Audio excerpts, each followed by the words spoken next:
Hi, good evening. Welcome to University High School.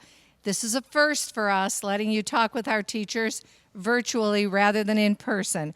I'm Nancy Webster. I'm one of the admission directors here, and we're really happy that you've joined us tonight. Hi, everybody. I'm Taylor Newell. I'm our other admission director here at University.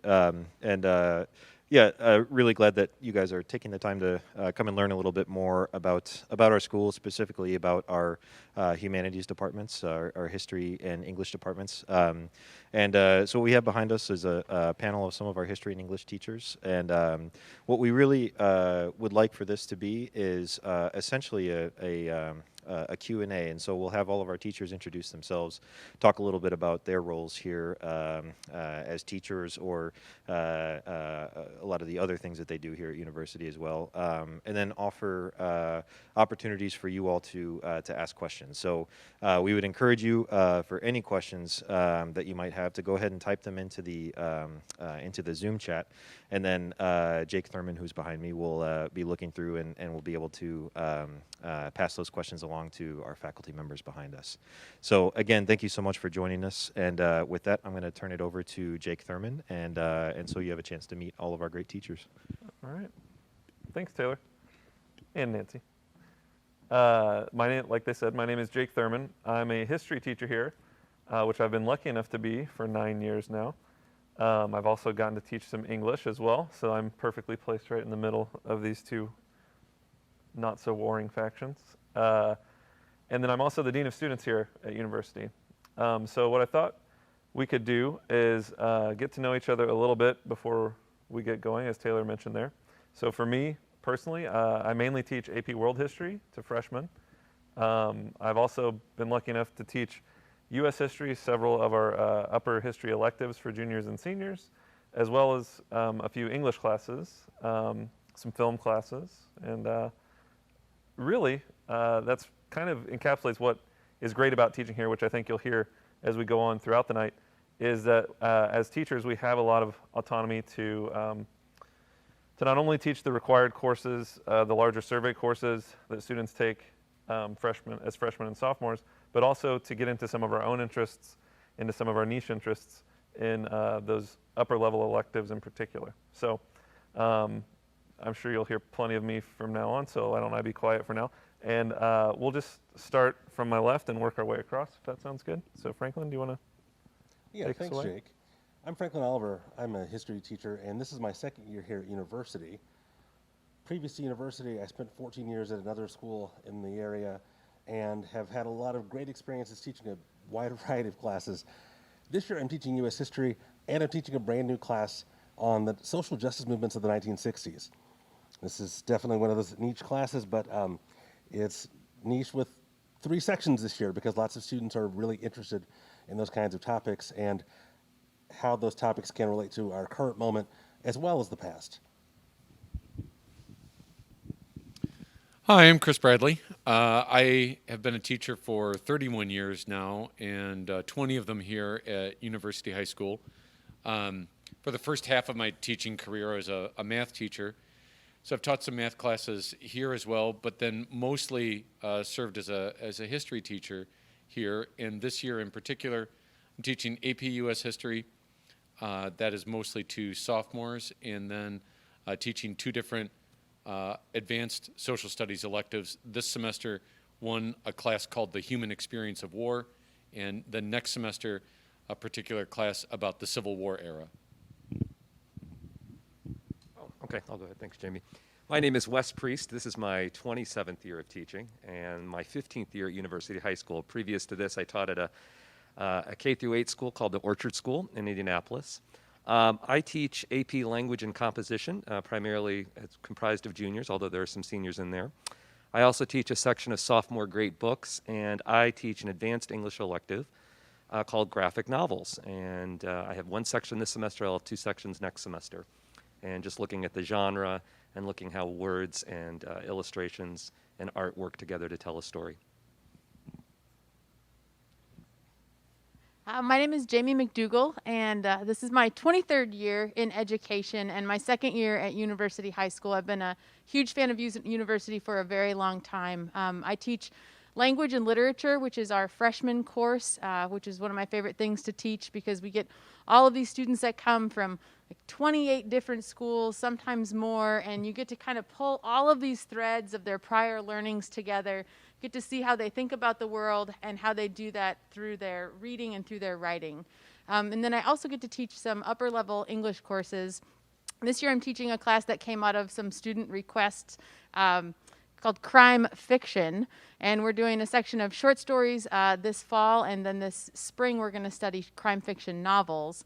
And then I'm also teaching a course this spring that is a children's literature course that takes a look at how the things that we read when we're younger informs the way that we see the world. And then what do we think about those things now that we're maybe, 5, 10 years out from when we first heard those stories? And then what are the books that we always wanted to read and maybe didn't get a chance to? Great. Well, thanks, everybody. So what I thought we could do next is maybe have one of you from the history department, one of you from the English department, just give a basic overview, kind of like our open house style, of what a particular student's experience in your subject would be as they matriculated through UHS. So since we started with history last time, we can start with English this time. Go ahead, Jim. Okay. So all freshmen take the course called Language and Literature. And that curriculum really has taken a look at a series of different writings by a wide variety of authors that have protagonists that are typically young. So they're anywhere from 15 to 25 years old. And it really is a curriculum that has been put together to take a look at how do you build an identity, how do you build a sense of self, how do you stay true to who you are in very diverse situations and perspectives, and how do you navigate the world in the way that is best for you. And the beautiful thing about English is there's something to be read and something to be written about every topic. And so I love it because I think it's a place that I don't believe there's a kid who hasn't found a book they're not a reader. They don't like to read, they just haven't found the book that they love yet. And this offers them a wide variety to do that. They start doing, more mechanical things like making sure they know how to write an introduction to a paper, build a solid thesis statement, support that with evidence. That evidence can be found from what we see within the text. That evidence is found from discussions that we have in class. That evidence can be pulled from life experiences as well. And just like we weave the experiences of those freshmen together, they're starting to weave together their threads of thought with those of their peers and those of the broader community.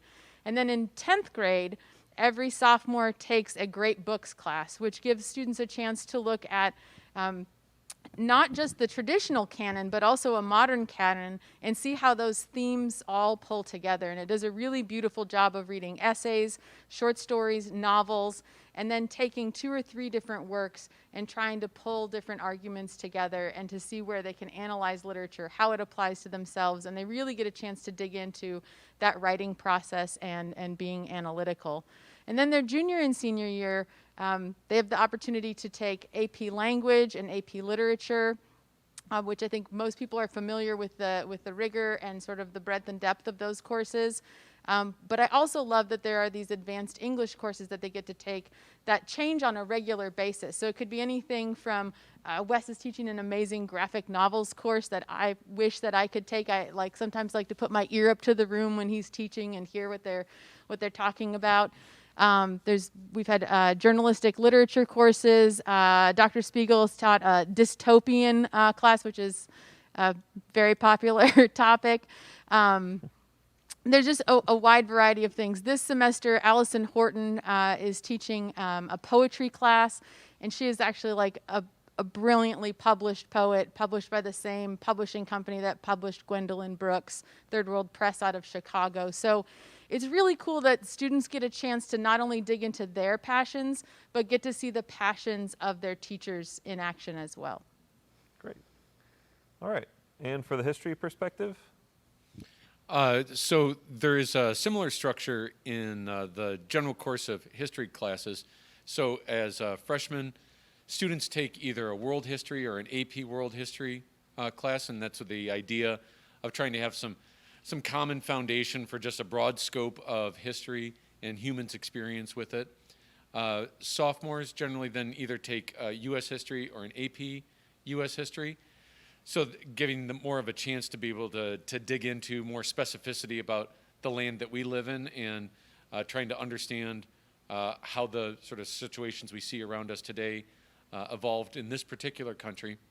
And then as juniors and seniors, students have the opportunity to take advanced electives, pretty similar to what we have in the English department, where there can be a wide variety of classes. So we have had classes on, say, like, again, I'm going to be teaching a class on the Civil War era, human experience of war, social justice movements of the 1960s. We also teach economics. We have AP European history. So again, a wide variety of topics there where students maybe get to follow a little bit more of a thread that they might have found some interest in out of those initial years with world history and U.S. history. And I think one of the things that sort of unites the ideas is that we're always trying to keep in mind that history is something that's actually lived by human beings. It sounds obvious to say, but sometimes you can forget it. Like once it's written in a book, it can kind of seem like it's almost like this foreign thing and it just had to be this way. But really, we like to look at this as the idea of what are humans doing and how are they reacting to given situations. And it's always human beings that are there, and human beings really haven't changed. So we can really use history as sort of a laboratory to see, what do people do, why do they do it, and under what circumstances. And maybe that's how we can maybe make some better choices for ourselves now and in the future. Great. All right. Thank you to both Jamie and Chris for that. So I guess what I would like to ask you to do that are watching, if you want to start thinking about any questions that you want to have answered, I'll ask a couple more that we have, but we'd really like for this to be us responding to you rather than us just assuming we know what you want to hear. So if you could, as we're starting to answer these next couple questions, if you want to start going ahead and loading up some questions in the chat, we'll really use that to kind of drive the conversation for the majority of the time that we have together. Okay? So go ahead and start thinking of those, typing those in as you're listening to some responses to this next question. So maybe Franklin or Wes, you guys want to go first since you haven't talked in a while? What are your favorite things about teaching at UHS? You're the veteran, so Okay. you've got. So I've had a long history with University High School. I taught at a school, and a lot of our students matriculated from 8th grade to University High School, so I got to know the school right at the very beginning and always admired it from afar. And when an opportunity to work here came up, I knew I wanted to be involved with this. I think at the time I came here, there was about 100 students. Now we're at 340. But what really drew me was the opportunity, was the autonomy in the teaching, the collegiality, and working together with my colleagues. January term, getting the opportunity to teach things that I'm passionate about, that I love, willingness to try different things, and that's primarily what brought me here. It's what's kept me here. I've had 4 children that have gone here. I've had 2 that have graduated. I have 2 that are here currently. And that's why I love being here every day. Great. That's awesome, Wes. For me, being only a second-year teacher here, I still feel sometimes like I'm having kind of a honeymoon experience, where even things that don't go quite right feel like, oh, that was so close. That was an opportunity. I just didn't quite grab it. One of the things that really drew me here, and to be perfectly honest, I was really happy at my old school. It took a lot for me to decide to make a move to University High School, but I really love the sense of community that pervades this institution. And I think that I didn't quite understand how genuine that actually was until I spent not just a few hours, but a couple days here. And the things that felt, wait a second, everyone's kind of doing this all together. Wait a second. No, they really are doing this all together. That was delightful for me. And I think part of that comes with the core values here. One of those core values is stewardship. And as I've grown accustomed to saying, stewardship isn't just about a club, it's about a community. And the sense that we're all in this together really does permeate the entire institution. And that feels like, as a teacher, I have opportunities every day to learn from my students, to learn with my students. There's not an expectation that I'm the sage on the stage presenting wisdom from on high. It's that we're in this journey together, and it's intellectual, but it's also communal and emotional, and some days it almost feels slightly magical. Again, honeymoon. Can I? And you made me think of something. I had an opportunity to work at several other schools at the same time. I had an opportunity to work here, and one of the reasons I decided to work at University High School, one of the reasons I decided to send my children to University High School was because of that community, but really about the relationships.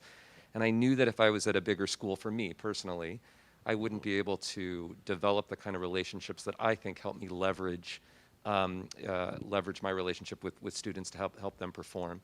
So I was the soccer coach for 14 years and got to know students in that context. I got to know students and traveling, whether it was camping overnight or taking a group to Europe in 2009 and 2013. And those relationships and healthy, positive relationships from children to adults and adults to children, not an adversarial relationship, has been something that it's one of the reasons that brought me here, and it's one of the reasons that I'm still here. I love that. Very Jake well Mask, do we have a lot of questions already? We have a few, but if you have other things you want to keep. Well, Wes mentioned taking students to Europe, and I'm guessing that was through JTerm, and I can imagine that for lots of folks who might have students in middle school, JTerm might still feel like a nebulous term they've seen, but don't necessarily know what that might mean. So is that a potential direction? Yeah, go so there's forward? actually a question here maybe we could spin this into about JTerm. It's kind of following up to something that Jamie had mentioned earlier about her crime novel course and how students assist in creating new classes, and then also a little bit more about JTerm and how those courses are chosen. So maybe we'll do the second half of that question first. Does that sound good? Sure. Yeah. The man who was around for the birth of JTerm, Sure. Well, the man who shares a household with the person whose idea JTerm was. indeed. So I guess maybe I'll answer both of those questions. Certainly, like one of the things that I really enjoy about being at University High School is the idea that we create things. So, I mean, the very first version of that is 20 years ago, we created the school. And so one of the things that we decided to do from the start is try and do something different, many things different. And one of those was this idea about having January term. So in between our first and second semesters, we have an independent 3-week term that we call January term. And during that time, each student takes a single class that meets all day for those 14 days of those 3 weeks in January. And it's a really, I don't know, it's just such a cool thing to do. I mean, you're going to school, but it's then going to school in a significantly different kind of format. You know, like instead of every 45 minutes or so having to switch your mental gears from biology to Spanish, then back to art or something like that, you know, this allows you to just be on one subject all day and then the next day and the day after that. And you really get a chance to learn a subject in some depth and from some different perspectives.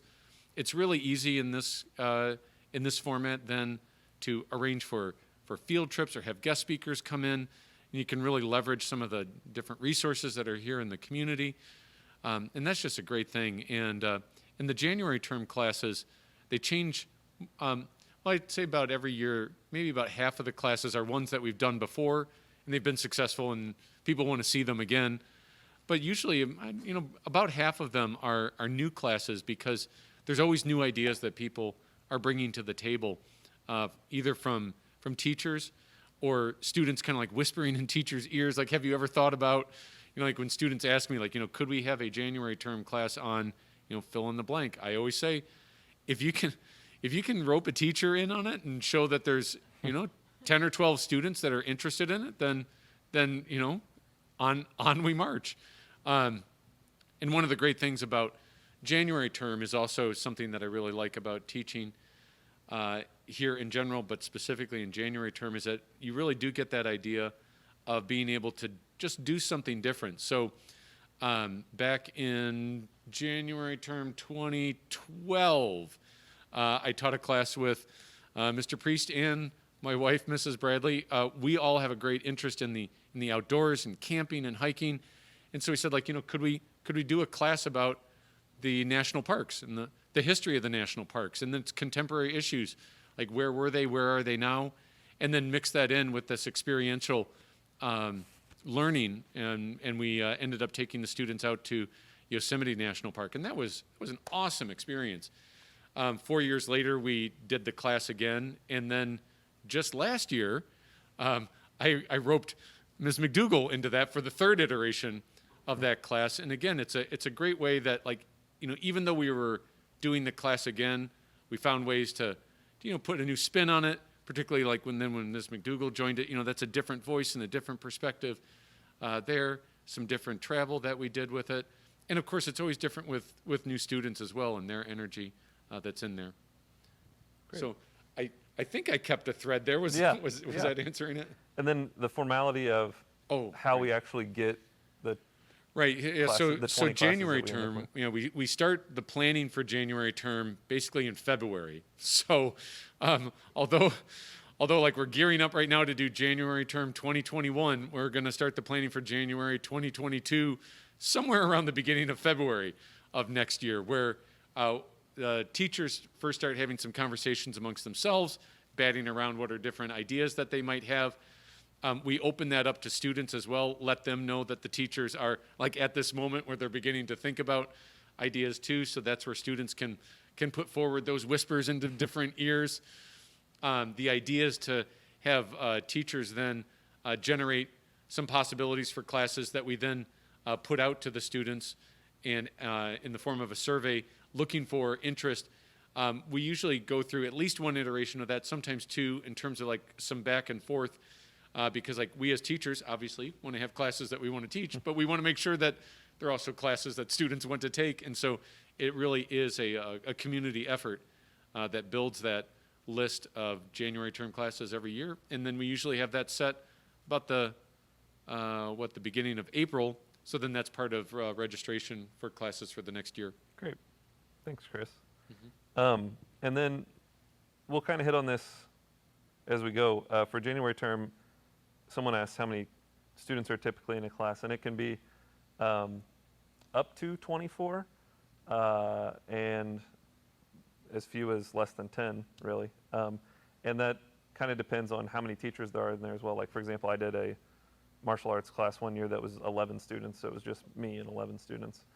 And then the class, like the larger travel classes tend to have 3 teachers in them for a ratio of around 7 to 8 students per adult, particularly for the travel component. Sometimes there's even a 4th person that goes occasionally.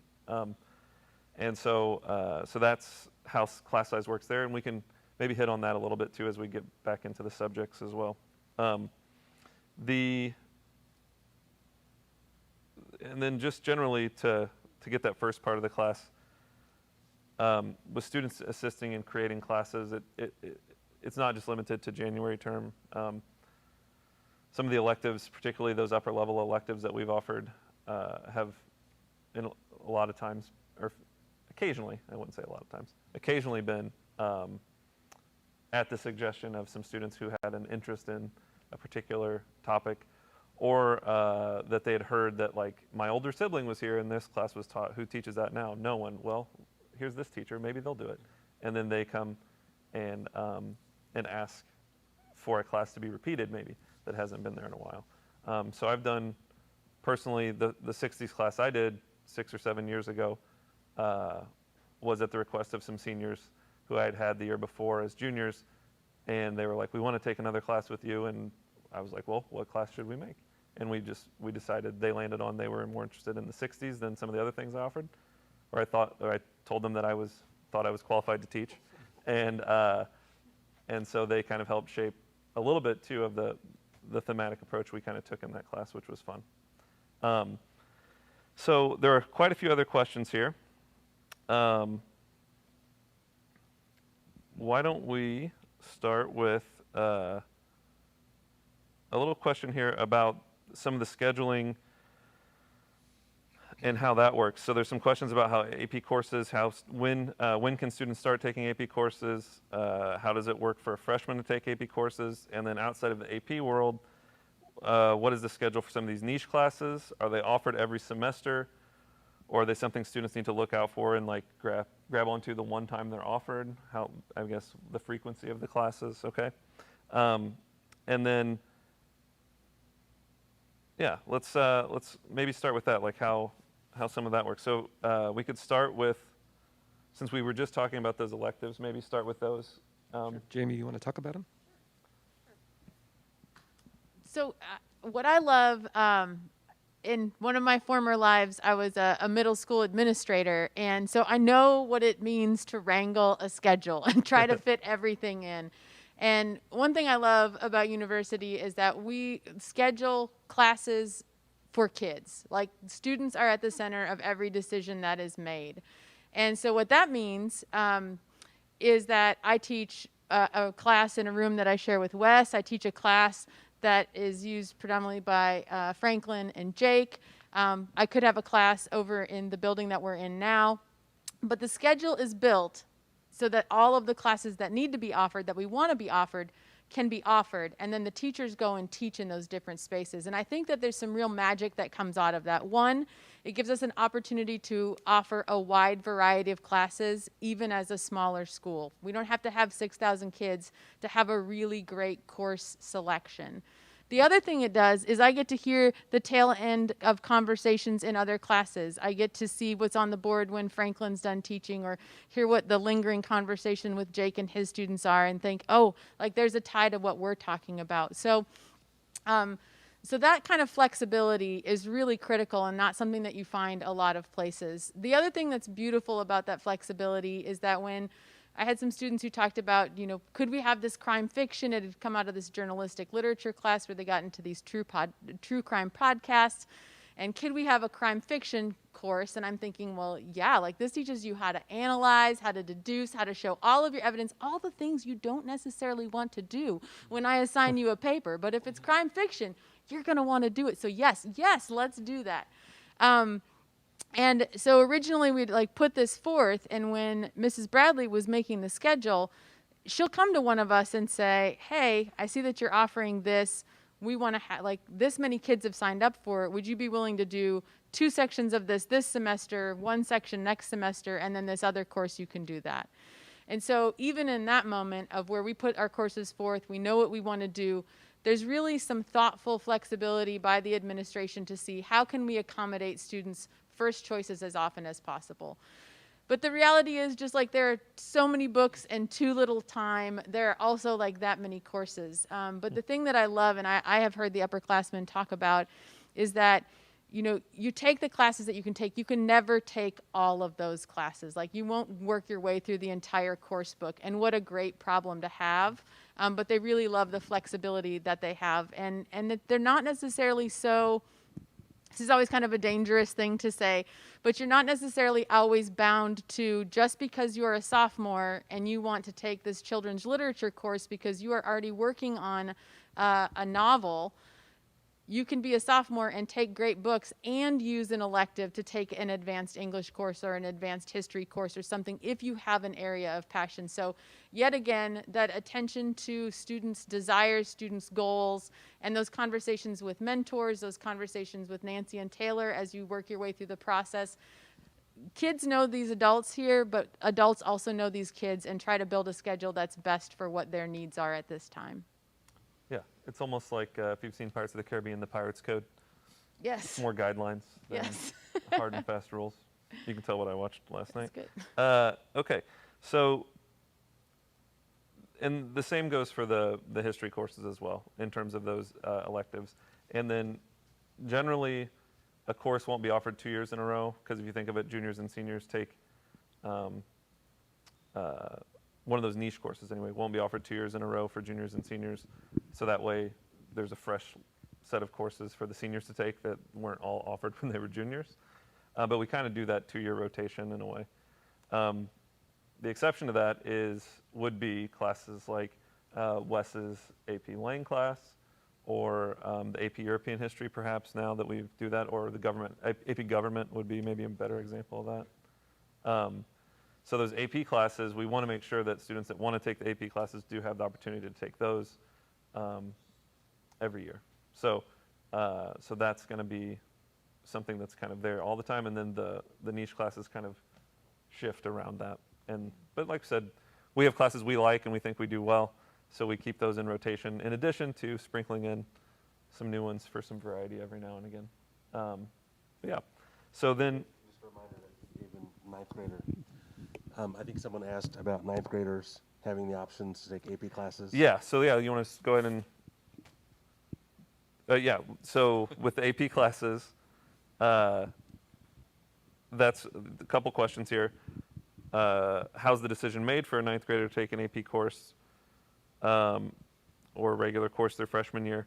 And then maybe speaking to a little bit of what some of the differences are between the freshman and the freshman non-AP and AP history class, which we could definitely talk about since we've both taught both of those. And then generally, when does a student start taking AP courses? Because it's not always your freshman year. And so we can kind of look at how that looks in some other areas in our subjects. And then how much homework do kids expect between AP and not? Okay. Do you want to talk a little bit about the non-AP world history? Sure. I taught that last year for the first time in a dog's age, and I was really heartened to see that so many students who might have the capacity intellectually to take an AP class decided that they wanted to take the regular level class, at least in part for some of those students, because they knew that they were coming to a very new kind of institution. They wanted to have a sense as to what high school was like before they dove into AP courses. And as a former college admissions rep, I love to know that students are thinking about their long-term planning, and sometimes that does include APs in ninth grade, sometimes it doesn't include APs in ninth grade, and both are acceptable options. And that's the kind of message I think every student needs to hear. The regular level class is a challenging class that, forces students to do lots of different kinds of things. And as Jamie was talking about in the ninth grade literature class, helps students develop a lot of skills. They're skills that are intended to make sure that they do really well in later history classes, but they're also the kinds of skills that every college student needs to have. I don't think we've specifically used the language of college preparatory yet, but that's certainly the expectation here. And ninth grade is the perfect time to build those foundational skills. Again, going back to Jamie's notion that we have students coming from so many different middle schools, it's really difficult to know exactly what every student has in their background. So we want to make sure that everyone has a really great set of skills. And history is a fantastic tool for utilizing that full array of skills. Great, yeah. And then with AP World, we actually, I think last year, I didn't teach AP World, another faculty member did, but you guys use similar materials and similar books. The pace is a little bit different. The expectations around writing and around the structure of the writing, the AP is pretty clear about what they expect, and so obviously the AP World History course pulls you towards that expectation. And so generally, having taught both, the AP World, in particular this year, is allowed to go a little bit deeper than it has in the past because they've shortened the curriculum.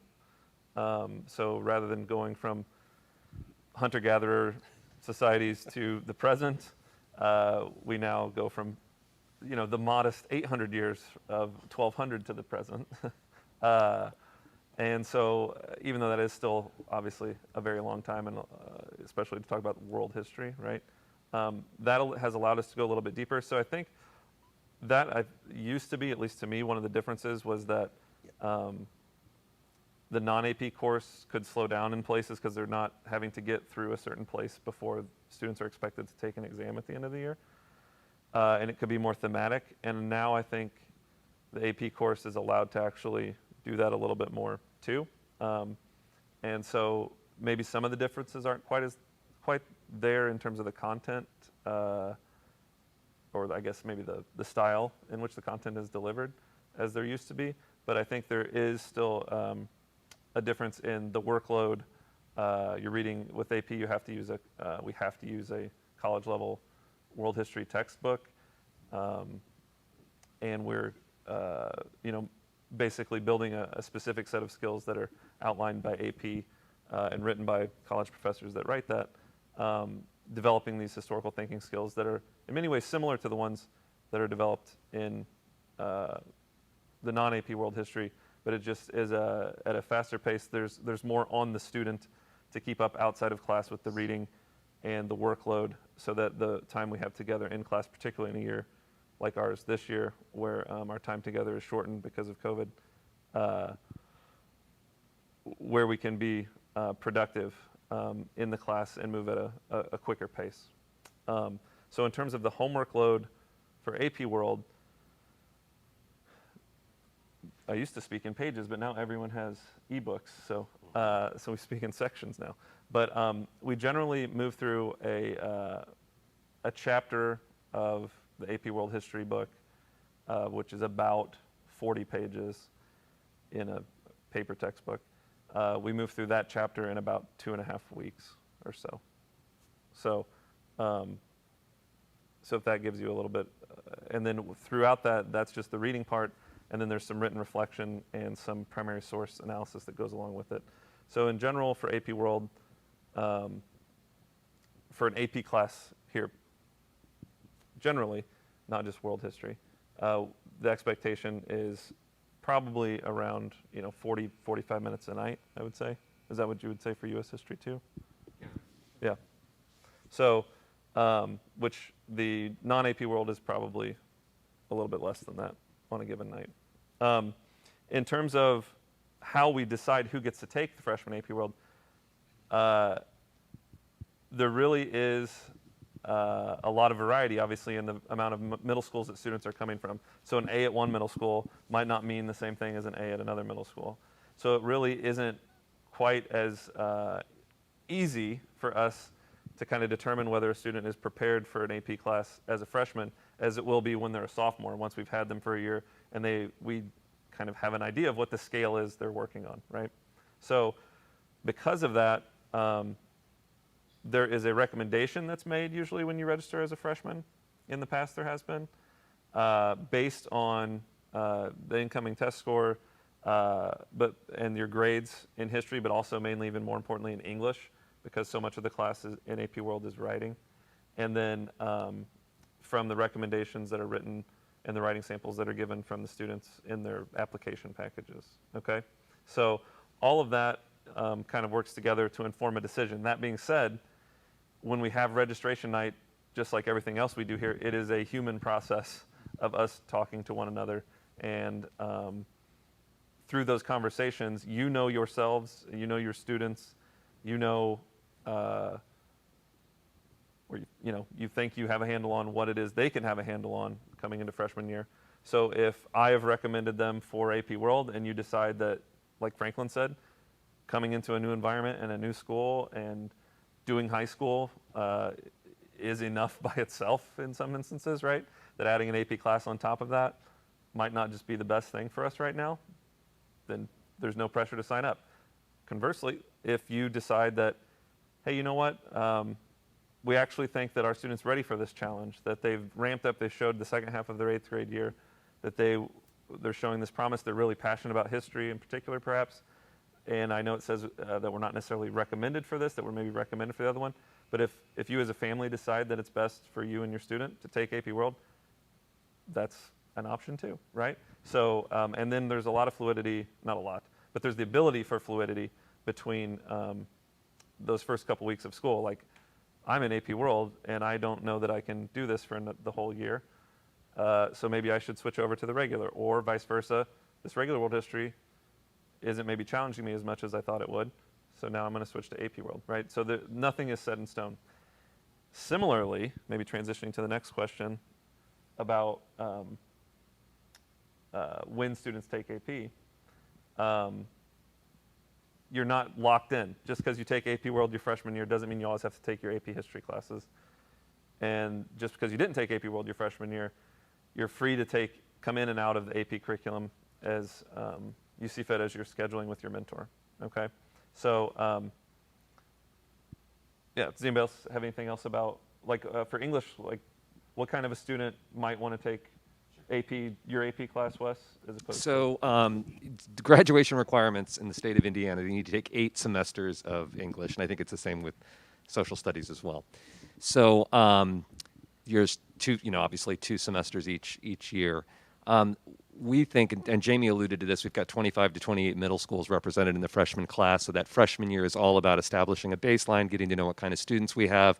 The literature that's chosen kind of speaks to our school's values and kind of the conversations we want our students to be having about at school and about the world in which they live, and sophomore year is much of the same. Junior year students can take AP Language and Composition, which is a class on rhetoric. It deals primarily with nonfiction. And then senior year, we also offer AP Literature. And students can take AP class junior and senior year as well as an advanced English elective. So we've got a handful of students who do both. So they might take Jamie's crime fiction, but they also take Dr. Spiegel's AP Literature class. But we don't offer those AP classes in English until students are a junior. Yeah. And so history, it's freshman and sophomore are the AP surveys, world and US. And then junior and senior, you have the AP classes in English. And then there's the additional APs in history as well, with AP European History, which is a junior senior elective, and AP Government, which is a junior senior elective. And AP Psychology, I forgot about AP Psychology, yeah. So, which is another elective that we've just been doing the last few years. So that's kind of an overview of the AP. There are a few questions in here just about the schedule generally. And let's actually do this. The most recent question was about AP, and then we can maybe wrap up the AP topic. So Chris, maybe as Dean of Academic Affairs, what is the advantage of taking AP classes? Is there a GPA boost? Is it more for college admission, college credit? Why might a student want to take an AP class? Sure. Well, there's a variety of answers for this. Like one of the clear answers there is that AP classes are weighted at our school, so there's an additional grade point which is given in those classes. So an A in AP US History counts as a 5 on the 4 scale, for instance. So that is of some advantage in terms of a GPA. The main thing, though, is really this idea about additional challenge. I've taught U.S. history many, many years. Love that class. And, with AP U.S. history, it is honestly more work. And that additional work is just being able to push that stuff a little bit farther in there. And so it is one of those things where it can be advantageous to a student to have an environment where they are pushed a little bit farther, to go a little bit deeper, whether that is in history or English or math or any of those. That I think is part of that distinguishing piece. The reason why it's really hard to say, students will come and they'll ask me, like, well, how hard is AP US History? Is like should I take it or not? It really is dependent on a student. There are students that find AP US History easy or find AP Calculus easy, and then there are students that find them incredibly challenging. And it really is this thing that is situational to students themselves. So, always, I think we want students to push themselves and challenge themselves to the right amount, right? Because if things are too easy, you're probably not learning as much as you can. But man, we really don't want people to overload themselves just for just for the name of it, or just for a status of it, because that's not what is really going to be helpful to a student, either personally or to what colleges will see at the end of their high school career either. What's going to be best both for their learning and for a record that they're going to create is a record that's been an appropriate amount of challenge for them. So for some students, that might be no AP classes or one, and for others, it might be 13 in a high school career. And really, is it right or not? It depends on that particular student. And that's one of the things that we really try and work with students and their parents and their teachers about, to just try and find out what really is the right kind of thing that's going to suit them best. Yeah. And I think a key part of making that decision is the relationship that students have with their mentors as well. Tends to be a real component in either advocating for that push or cautioning against like overloading yourself. I've had mentees that want to take, I just told you that an AP class is 45 minutes to an hour of homework a night. And so there are kids that want to take 5 or 6 of those and then also play a sport. And, and there's some kids that do that and do it well and are able to. And then other kids, maybe that's not the best course for them, right? And so having that relationship with an adult in the school that you can have those conversations with that are listened to, because you have that existing relationship that you've talked about a million other things before you've gotten to that conversation about AP classes. So is also important. So really quick on curriculum, and then we will switch over. There's some some more infrastructure, scheduling, that kind of thing questions that we have here. But there's one more question about curriculum, and I'm gonna put you on the spot, Jamie, because I know you've done a lot of this, particularly with you and I last year teaching the freshman English class, and then obviously this year teaching it with Christopher and Henry, our 2 other freshman English teachers. Someone asked if somebody could talk a little bit about how teachers collaborate in order to make changes to the curriculum or to adapt the curriculum. Sure, and curriculum is one of my favorite things to talk about, Perfect. and I think the beautiful, sort of nerdy answer that I always like to talk about is if you break down the roots of curriculum, that first chunk of curriculum, CURR, translates to run. So it should be something that's running. It should be something that's dynamic. It should be something that's changing with the needs of our students and the needs of our world. So it is really important to have this time to have these collegial conversations and find out what is it. The freshmen that came in this year had a very different experience than any other group of freshmen I've ever had in my 23 years, of which I've taught freshmen for about 15 of those, because they had half of their school year, one of the biggest chunks of their 8th grade year, online in a pandemic when everybody wasn't sure, are we teaching synchronously or asynchronously, and how much do we push? And it was just, the world was in a different place. So we start in a different place, and there are 3 of us teaching language and literature this year, and what I love is that we get together formally, maybe every other week, and informally over a Google Classroom page just for the 3 of us, and we share prompts, and we share student writing, and we take a look at trends that we're seeing in each other's classes and try to think about how do we group kids, where do we need to push kids, and Chris spoke to this, but getting kids in that Vygotsky zone of proximal development, how do we dangle that carrot just far enough that they're gonna have to work because we know that that's where the growth happens, not where it's so far that they're demoralized or obliterated, but also not that it's so easy that they're sitting there, playing their Nintendo Switch, maybe jotting something down or waiting till the last minute and not having to think about things. Thinking takes time. And it's a long and often messy process. And so we have a chance to collaborate. We talk as departments. I had a conversation with Stacy Summit-Mann about what do you expect for writing in your science classes. I learned when teaching at Purdue that if I was going to send an email to the engineering department, it better be bullet pointed and no more than 5 bullet points. They were not going to read my lengthy prose. But if I was going to write to other people in the humanities, I needed to know my audience. And so we had some conversations about where do we see similarities in the science department writing with freshmen, and where do we see that in English, and how do we share that same language of expectation? And then how do we also show that different settings call for different rules? And you need to be able to be dynamic in how you respond in those classrooms. 2 other things just quickly that I absolutely love about that collaborative space is this year in our schedule, we have an academic flex time, which gives us a little bit of a break during the day for clubs to meet, for kids to meet with teachers, for kids who are on Zoom to Zoom in or just take a break from that. But this happens before school, this happens after school, this happens whether we have academic flex or not. But kids will come in and schedule time to talk to their history teachers, English teachers about their writing.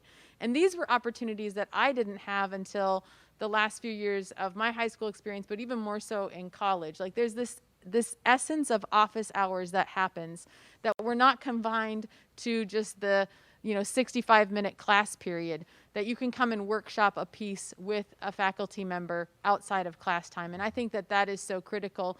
And kids can write a piece for me, but also ask Wes to lay eyes on it and just do a quick pass and see what he thinks, to have that kind of diverse perspective. And then just finally, one of the coolest things I've seen is last year, Wes and Stacy Summit Mann taught an environmental literature class. And it was just cool. We often in education have to, for the purpose of going deep and being precise, have these siloed classes. But there's really beauty in these collaborations that come in hallway conversations and sharing classrooms, that classes that are interdisciplinary come out of that. And I don't know if you'd be willing to speak for just a minute about that environmental lit class, but it was so cool, and kids were on fire about learning in a way that was authentic and real and is not something that you often get to see during the regular school day. I should probably just let you keep talking about it because it's really good. We've offered, I think 4 or 5 years ago, as we began to think about our schedule and kind of our roles as teachers, and how often do we have an opportunity to collaborate with each other. And I did a co-curricular class with our teacher. It was with Tasha Barger, and I'll get to the environmental science and literature in a minute. But we had an hour and a half every single day where we met with about 10 students, and it was the art and literature of the graphic novel, and that's where this current graphic novel class comes from. And it was just awesome. I gave up one of my periods in the day to do that, but it was really, really worth it because I was in the art room for an hour and a half with really, really creative kids that were smarter than I was. And then I know Jake offered Race in America with Alicia LaMagdalene, who's our current head of school, and that's been offered a couple of times. And again, it was an hour and a half for students to think, read, write, talk, really swim deeply in just some awesome stuff. And 2 years ago, I approached Stacy Summit Mann, who's our new assistant head of school, and said, would you like to do a combination environmental literature and science class, combining the humanities with science and the intersection of those? And we had about 20 students. And even though the class was cut short, well, we had class through June, but we had to, we stay at home started in the middle of March. We were outside nearly every day, and it was an hour and a half of field work and contemplative, thoughtful writing and hiking and reading, just some amazing stuff. And I'm a learner too. And so for me to do field work and learn about science, and it was fantastic. And we offer those kinds of classes occasionally, and we've got teachers always pushing on the boundaries of what we can do and work with one another. So thanks for bringing that up. Thanks. Okay, so the rest of the questions, I believe, if I've done a decent job here, are mainly about schedule. Some questions about what the hybrid schedule is like. Do we anticipate a hybrid schedule being necessary next school year? And then, so if we start here, just the general setup of school here. Questions about, is it semesters, quarters, trimesters? Is it a block schedule? Those kinds of things. Does anybody want to just go through that? Chris made the schedule. Chris made the schedule, so we'll just have Chris do it. Yeah, so, well, I can say some stuff, and then you'll see if I need to say more. So, Sure. Basic idea is that we have 3 academic terms. So we've got a first semester, a second semester, and then the January term, which you had mentioned before. So the bulk of the year is split between those first and second semesters.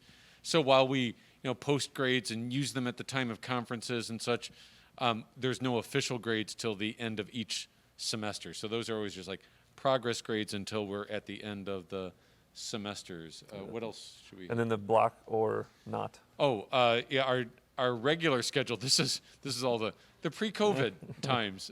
Remember those days. So we have a 7 period schedule, and so the classes, all 7 periods meet on Monday and Friday, and then on Tuesdays, Wednesdays, and Thursdays we have some double periods. So there'll be a day, say like on the Tuesday, the 5th period would be a double period. On Wednesday it wouldn't meet, and then on Thursday it'd be a single period. So it's as if you've got 5 periods in a week. It's just one of those days of the week, then you have a double period there. So that's true for all those 7 periods. So we have a chance to have some element of sort of like a traditional 45-minute class period a day schedule with some of the block element. Great. To it. And then, Franklin, we haven't heard from you for a while. Do you want to? Oh, no do you want to give us a little rundown here on these questions? So, what steps have we taken during COVID-19 to ensure that students are remaining engaged and receiving quality education? And then there's a question down here about hybrid learning as well, and how it works, how our schedule works currently.